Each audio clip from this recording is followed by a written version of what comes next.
नमस्कार बंधुओं। आज मेरे साथ हैं श्रीमान अटल खंडेलवाल, जो सामाजिक और राजनीतिक विषय पर अपनी एक बेबाक राय रखते हैं। अटल जी, स्वागत है आपका। नमस्कार। अटल जी, आज के समय राजस्थान की राजनीति में जो आप विषय देख रहे हैं, जैसे कि कांग्रेस में एक वरिष्ठ नेता श्रीमान अशोक गहलोत जी, जो 3 बार के मुख्यमंत्री रहे हैं, 2 बार सांसद भी रहे हैं, 1 बार मंत्री केंद्र में रहे हैं, उनके जिस तरह के बयान आते हैं, वो क्या मतलब उनकी मानसिक स्थिति को कैसे आप आकलन करते हैं? देखिए, क्या है कि वैसे तो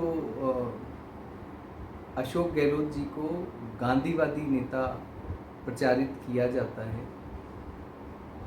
लेकिन हम यदि समय के अनुकूल अगर उनको पीछे जाकर के देखते हैं और फिर हम उनकी समीक्षा करते हैं तो फिर बहुत सारी बातें निकल के आती हैं।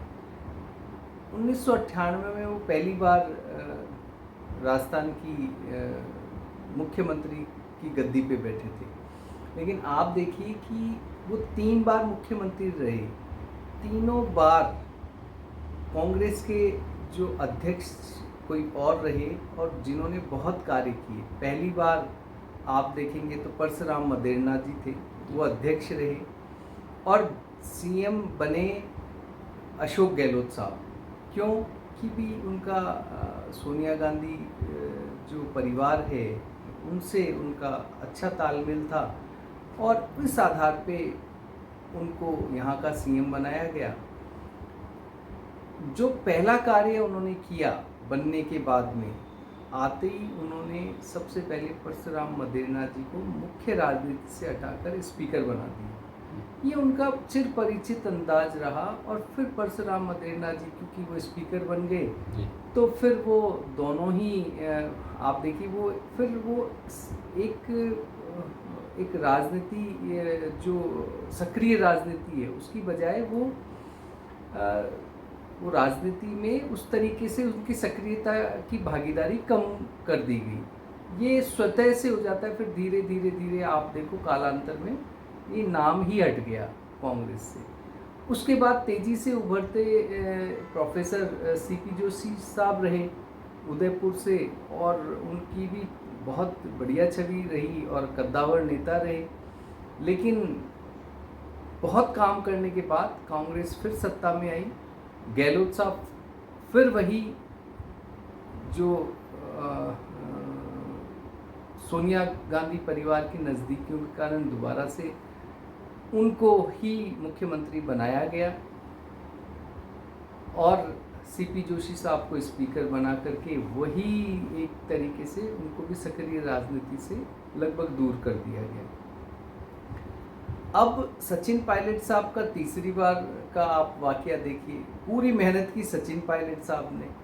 पायलट साहब को मतलब ये उस वक्त ये माना जा रहा था जब कांग्रेस जब जीती तो कि सचिन पायलट साहब को बनाया जाएगा सीएम, लेकिन वही तरीका जो पूर्व में अपनाया अशोक गहलोत जी ने, वही दबाव उन्होंने दोबारा से किया, और सचिन पायलट साहब को डिप्टी सीएम बनाया गया और सीएम बने अशोक गहलोत साहब। इस बार थोड़ा सा अंतर रहा, क्योंकि उन्हें ये लगा कि ये युवा नेता है।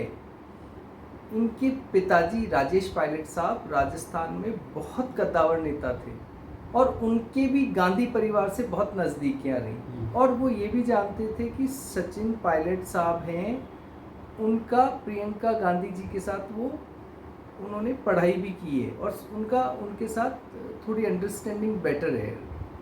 राहुल गांधी जी भी क्योंकि युवा थे, उनके समकक्ष थे, तो ये लाजमी था कि वो थोड़े से इनसिक्योर फील करने लगे। वही इनसिक्योरिटी के जब समय होता है तब व्यक्ति के धैर्य का परीक्षण होता है। और इस बार देखिए आप, उन्होंने क्या नहीं कहा। उनको साइडलाइन करने के लिए वो कौन से कार्य थे जो पूर्व आप देखिए उनके पिछले जो टेन्योर था उसमें क्या नहीं किया उन्होंने। उन्होंने उनका न केवल डिप्टी सीएम से हटाया, उन्होंने अध्यक्ष पद से हटाया, उन्होंने जो आला कमान है उन लोगों को भी बहुत सारी चीज़ें उनके बारे में कही कि वो व्यक्ति फ्रस्ट्रेटेड होकर के, और उनको ये मानेसर जैसा कदम उठाना पड़ा। हालांकि इसमें भी देखिए थोड़ा सा प्रश्न है कि भी ये जो लोकेश शर्मा उनके ओएसडी हैं, वो मानेसर जाने पर भी वो कहते हैं कि ये चाल भी गहलोत साहब की ही थी। वो तो स्पष्ट रूप से कहते हैं, और वो कहते हैं कि मेरे पास उसके उन सब चीज़ों के प्रूफ भी हैं।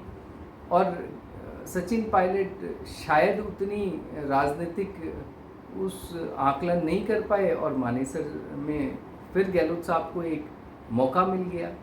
तो अटल जी, आपका कहने का मतलब ये है कि जिस तरीके से अशोक गहलोत साहब ने मिर्दा फैमिली, मदेरणा फैमिली और उसके बाद में श्रीमान जोशी जी, सीपी जोशी जी को टारगेट किया था, क्या उसी तरीके से सचिन पायलट को भी टारगेट कर राजस्थान की राजनीति से दूर करना चाहते हैं? बिल्कुल, उनका ध्येय येन केन प्रकरण आप देखिए, पूरा जो 5 साल का टेन्योर मिला था उसमें उन्होंने बहुत सारे अटैक सचिन पायलट साहब पे किए। 4 विभाग थे, डिप्टी सीएम थे तो सचिन पायलट साहब के पास एक भी विभाग का सेक्रेटरी वो काम नहीं करता था। ये कंप्लेन सचिन पायलट साहब ने कई बार ऊपर अपने आला कमान से भी कही और इनसे भी कही, गहलोत साहब से भी। उन्होंने कुछ नहीं, उनको एक तरीके से उन्होंने उनको बना तो रखा था प्रेशर में, लेकिन उनको कुछ भी काम नहीं करने देते थे, या बहुत कोशिशों के बाद भी उनकी कोई सुनवाई नहीं होती थी। ऐसी स्थिति में एक जो युवा है जिन्होंने मेहनत की है, जो जान